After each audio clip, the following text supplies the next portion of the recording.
बिस्मिल्लाहिर्रहमानिर्रहीम।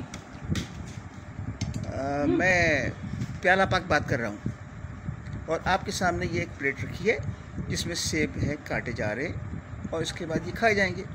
सेब अल्लाह ताला का एक बेहतरीन फल है, बेहतरीन तोहफ़ा है। इंग्लिश में कहते हैं an apple a day keeps the doctor away, यानी अगर आप एक सेब खाते हैं रोज़ाना तो डॉक्टर से दूर रहते हैं। आजकल सेबों का मौसम है, इन्हें खाइए और अल्लाह का शुक्र अदा कीजिए कि उसने आपको एक नेमत दी। वैसे तो दीगर फल भी हैं, अंगूर भी हैं, आम भी है, लेकिन आम जा रहा है, अंगूर आ गया है। अंगूर भी खाइए, सेब भी खाइए और अल्लाह का शुक्र अदा कीजिए।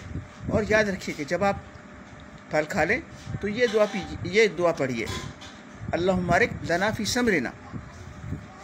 तो बस इतना ही कहना था। अपना ख्याल रखिएगा। अल्लाह हाफ़िज़।